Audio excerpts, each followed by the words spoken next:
భేతాళం విక్రమార్కుడు ఒక ఆశ్చర్యకరమైన కథ.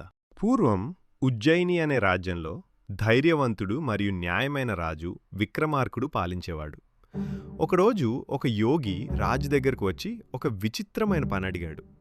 అడవిలోని శ్మశానంలో ఒక చెట్టుపై బేతాళం అనే మాయాత్మ వేలాడుతుందని, దాన్ని తీసుకురమ్మని రాజును కోరాడు. ధైర్యవంతుడైన విక్రమార్కుడు వెంటనే ఆ పని చేయడానికి అంగీకరించాడు. ఆ యోగి తంత్రశక్తులు పొందడానికి ఒక ప్రత్యేక యాగం చేయాలని అనుకున్నాడు. ఆ యాగానికి బేతాళం అనే శక్తివంతమైన ఆత్మ అవసరం. కానీ బేతాళం చాలా శక్తివంతమైంది కాబట్టి యోగి స్వయంగా దాన్ని తీసుకురాలేకపోయాడు.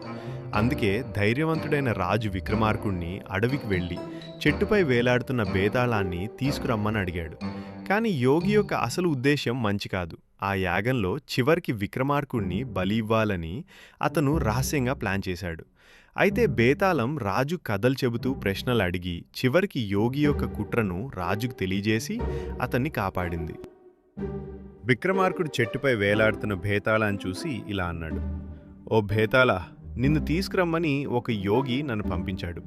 అందుకే నిన్ను నా వెంట తీసుకెళ్ళాలి." అప్పుడు బేతాళం నవ్వుతూ ఇలా చెప్పింది: "రాజా విక్రమార్క, నన్ను తీసుకెళ్లడం అంత సులభం కాదు. నువ్వు నన్ను తీసుకెళ్తున్నప్పుడు నేను ఒక కథ చెప్తాను. ఆ కథ చివర్లో ఒక ప్రశ్న అడుగుతాను. నీకు సమాధానం తెలిసి కూడా చెప్పకపోతే నీ తల పగిలిపోతుంది. సమాధానం చెబితే నేను మళ్ళీ ఈ చెట్టుపైకి ఎగిరిపోతాను." విక్రమాదిత్యుడు అడవిలోని చెట్టుపై వేలాడుతున్న బేతాళాన్ని తీసుకుని వస్తున్నాడు. మధ్యలో బేతాళం ఒక కథ చెప్పడం ప్రారంభించింది. ఒక గ్రామంలో ఇద్దరు స్నేహితులు ఉండేవారు. ఒకరి పేరు రామ్, మరొకరి పేరు శ్యామ్. ఒకరోజు వారు అడవిలో నడుస్తూ ఉండగా ఒక బంగారు సంచి కనిపించింది. రామ్ ఆ సంచిని తీసుకుని మనిద్దరం సమానంగా పంచుకుందాం అన్నాడు. కానీ శ్యామ్ మాత్రం "ఈ సంచి నాకు మాత్రమే దొరికింది, ఇది నాదే" అని చెప్పాడు. దాంతో ఇద్దరి మధ్య గొడవ జరిగింది.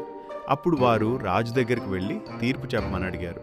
రాజు ఆలోచించి బంగారాన్ని ఇద్దరికీ సమానంగా పంచిపెట్టాడు. అప్పుడు బేతాళం రాజు విక్రమాదిత్యుని అడిగింది: "ఈ కథలో నిజంగా మంచి మనిషి ఎవరు? బంగారం పంచాలని చెప్పిన రామ్, లేక తనకే కావాలని చెప్పిన శ్యామ్? ఎందుకు? ఇప్పుడు చెప్పండి, ఈ కథలో నిజంగా మంచి మనిషి ఎవరు?" మీ సమాధానం కమెంట్స్లో చెప్పండి. ఇంకా ఇలాంటి బేతాళ ప్రశ్నలు కావాలంటే ఫాలో అవ్వండి. వీడియో నచ్చితే లైక్, షేర్, సబ్స్క్రైబ్ చేయండి.